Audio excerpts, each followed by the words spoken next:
পরিচিত অভিনেত্রী শ্রাবন্তী চট্টোপাধ্যায়কে নিয়ে। মানে এত নারকেল ছাড়াচ্ছ কি কর? আজকে আমাদের কথা, তবে তার অভিনয় জীবন সেসব নিয়ে তো অনেক কথাই হয়।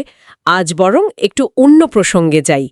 একটা খবর এসেছে, মানে কিছু সূত্র বলছে আর কি, যে তিনি নাকি একটা সিনেমার উপস্থাপক হচ্ছেন, প্রেজেন্টার। চলুন এই বিষয়টা একটু খুঁটিয়ে দেখা যাক। হ্যাঁ, ঠিক। আজকের আলোচনাটা এই নিয়েই, মানে একজন এতদিনের চেনা 1 বছরের বড় মা, ভাবতে পারছেন কি হতে চলেছে? একটা দারুণ কিছু ব্যাপার হতে চলেছে। মানে এক্সাইটেড, ফার্স্ট মুভি রিলিজ হচ্ছে আর খুবই এক্সাইটেড, আমি নার্ভাস। সেম আমিও প্রচন্ড এক্সাইটেড এই মুভিটা নিয়ে, বিকজ এটা আমার ফার্স্ট মুভি। তো তার মধ্যে আমার যে ক্যারেক্টারটা ছিল মায়ের, তো আমি প্রচন্ড এক্সাইটেড এই মুভিটা নিয়ে। আমি দেখেছি দারুণ অভিনয় করেছে। আমি তো বিশ্বাসই করতে পারছিলাম না যখন শুনলাম যে মা আর কি মেয়ের থেকে মাত্র 1 বছরের বড়।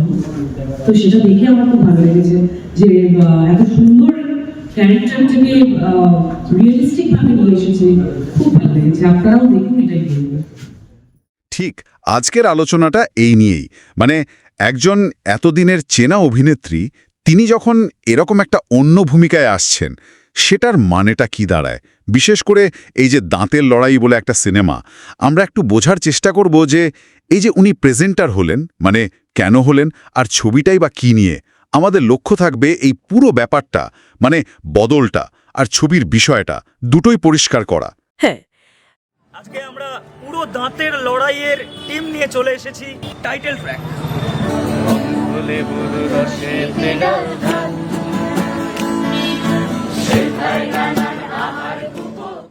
ব্যাপারটা বেশ ইন্টারেস্টিং তো বটেই।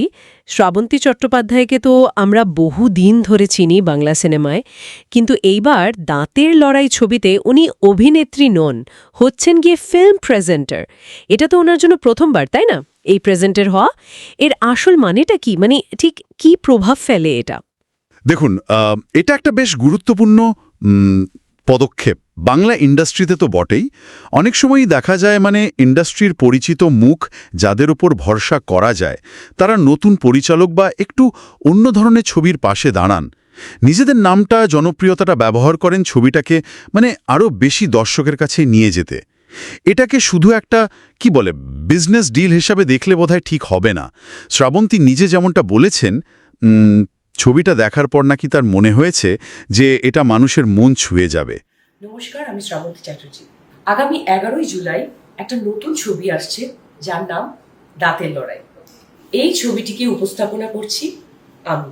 ছবিটির প্রযোজনা করেছেন 7 হর্সেস প্রোডাকশন, আর ডিরেকশনে আছেন বিপ্লব কয়াল। একটি ছোট্ট মেয়ে এবং তার জীবন সংগ্রাম নিয়ে তৈরি হয়েছে এই ছবিটি। টিজার এবং গান রিলিজ হয়ে গেছে, আর ট্রেলারটা খুব তাড়াতাড়ি আসছে 11ই জুলাই, দাঁতের লড়াই। মিথ্যের বই ভাবে সাধারণ দাঁতের লড়াই ছিল আছে দিব্যি রবে। সেজন্যই তিনি যুক্ত হয়েছেন। এটা আসলে গল্পের প্রতি তার একটা টান, সেটারই ইঙ্গিত দেয়। এখানে এই উপস্থাপকের ভূমিকাটা ছবিটার কোয়ালিটি নিয়ে একটা ভরসা তৈরি করতে পারে দর্শকদের মনে। আর ছবিটার নামটাও বেশ অন্যরকম, দাঁতের লড়াই। শুনছি নাকি গল্পটা খুকু নামের এক গ্রামের ছোট্ট মেয়েকে নিয়ে। তার খুব পছন্দের জিনিস একটা লজেন্স, আর ওইটুকুই। ওই লজেন্স নিয়েই নাকি জীবনের কঠিন লড়াই, ছোট ছোট স্বপ্ন, এইসব। শুনতে খুব সিম্পল লাগছে, কিন্তু হয়তো গভীর কিছু আছে এর মধ্যে। হ্যাঁ, আমারও তাই মনে হচ্ছে। এখানেই হয়তো ছবিটার আসল মজাটা। সূত্র অনুযায়ী সিনেমাটা একদম গ্রাম বাংলার সাধারণ আটপোরে জীবনের একটা ছবি, একটা বাচ্চার চোখ দিয়ে দেখা জগৎ আর কি, যেখানে একটা লজেন্স পাওয়া বা না পাওয়াটাই হয়তো অনেক বড় ব্যাপার। এর মধ্যে দিয়ে পরিচালক হয়তো দেখাতে চেয়েছেন ওই সরলতার পিছনে যে কঠিন বাস্তবগুলো থাকে, অভাব বা ধরুন মানুষের গভীর আবেগ, এইগুলো। এই ছোট ছোট গল্পগুলোই তো অনেক সময় জীবনের বড় সত্যিগুলো বলে দেয়, তাই না? একটা লজেন্স এখানে শুধু মিষ্টি নয়, হয়তো আশা বা স্বপ্নের মতো কিছু একটা। আচ্ছা, এই প্রসঙ্গে একটা ইন্টারেস্টিং জিনিস শুনলাম। সূত্র বলছে শ্রাবন্তী নাকি গল্পটা শুনে এতটাই ইমোশনাল হয়ে পড়েছিলেন যে তিনি বলেছেন গল্পের সাথে নাকি নিজের জীবনেরও মিল খুঁজে পেয়েছেন। তাই ছবিটার সঙ্গে তার একটা আত্মিক সম্পর্ক তৈরি হয়েছে বলছেন। শুধু তাই নয়, উনি নাকি ছবিটার প্রমোশনের কাজও নিজে দেখছেন। এই যে এতটা পার্সোনাল ইনভলভমেন্ট, এটা কতটা ম্যাটার করে? এটা খুব গুরুত্বপূর্ণ। দেখুন, যখন একজন স্টার শুধু নাম দিচ্ছেন না, বরং নিজের ব্যক্তিগত কোনো জায়গার সঙ্গে মিল খুঁজে পাচ্ছেন আর প্রমোশনের কাজেও নিজে লেগে পড়ছেন, তখন দর্শকদের কাছে গল্পটার বিশ্বাসযোগ্যতা কিন্তু অনেক বেড়ে যায়। এটা তখন আর শুধু মার্কেটিং স্ট্র্যাটেজি থাকে না, এটা তার ভরসার প্রমাণ হয়ে দাঁড়ায় ছবিটার ওপর। অবশ্যই, তারকাদের কথার মধ্যে মার্কেটিংয়ের দিক তো থাকেই, সেটা অস্বীকার করা যায় না। কিন্তু যখন কেউ প্রচারের একদম খুঁটিনাটিতেও ঢুকে পড়েন, তখন বোঝা যায় হ্যাঁ, কানেকশনটা হয়তো সত্যিই গভীর। এটা আমাদের ভাবাই যে এই দাঁড়া, লেবু কত করে রে? লেবু নেবে? নাও না নাও। ওই দেখি।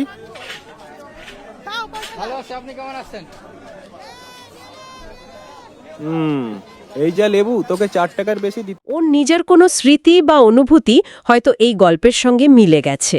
ছবিটার পিছনে কারা আছেন সেই নামগুলো একটু জেনে নেওয়া দরকার। পরিচালক বিপ্লব কয়াল, উনি গল্প আর চিত্রনাট্য লিখেছেন। সিনেমাটোগ্রাফি আর এডিটিং করছেন বুদাই হালদার। মিউজিক করেছেন সুবীর চট্টোপাধ্যায়।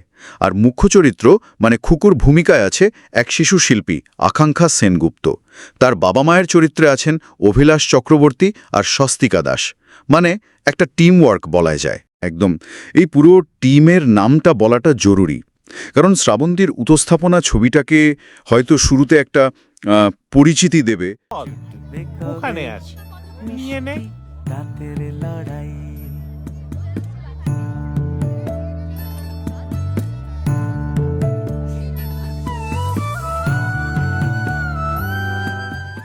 আলোয় আনবে, কিন্তু দিনের শেষে সিনেমাটা তো দাঁড়িয়ে থাকে পরিচালক, অভিনেতা অভিনেত্রী আর বাকি কলাকৌশলীদের মিলিত চেষ্টাতেই।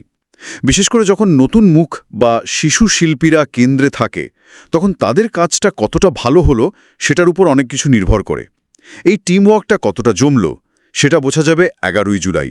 সেদিনই তো ছবিটা রিলিজ করার কথা। তাহলে সব মিলিয়ে দেখলে একটা অন্যরকম ছবি পাচ্ছি আমরা। একজন খুব জনপ্রিয় অভিনেত্রী তার স্টারডম ব্যবহার করছেন এমন একটা গল্পকে সামনে আনার জন্য, যেটার সঙ্গে তিনি নিজে কানেক্ট করতে পেরেছেন। একটা গ্রামের মেয়ে, একটা লজেন্স, আর তাকে ঘিরে সহজ কিন্তু গভীর জীবনের লড়াইয়ের গল্প। হ্যাঁ, একদম। এই ঘটনাটা আমাদের ভাবতে বাধ্য করে যে একটা ভালো গল্পের জোর কতটা হতে পারে, আর পরিচিত মুখেরা সেই গল্পগুলোকে। পয়সা নিয়েছিস? ও দাদু, আমাকে আরেকটা বলে দাও না। দে 2 টাকা দে। আরও বেশি মানুষের কাছে পৌঁছে দিতে পারেন। বিশেষ করে সেই সব গল্প, সাইকেলটা আর কোনোদিন হাত দিবিনি, যেগুলো হয়তো অন্য পরিস্থিতিতে অতটা নজরেই আসতো না। শেষে একটা প্রশ্ন বা ভাবনা রেখে যাই। দাঁতের লড়াই তো একটা উদাহরণ, কিন্তু বড় ছবিটা যদি দেখি, তারকাদের এই উপস্থাপক হওয়া ট্রেন্ডটা, এটা ভবিষ্যতে আমাদের বাংলা সিনেমায় গল্প বলার ধরন বা কী ধরনের গল্প বাছা হবে তার উপর ঠিক কেমন প্রভাব ফেলতে পারে। এটা কি ছোট অন্যরকম ছবির জন্য একটা নতুন দরজা খুলে দেবে, নাকি তারকার উপস্থিতি আসল গল্পটাকে ছাপিয়ে যাওয়ার একটা ঝুঁকিও থাকবে? ভাবার বিষয়।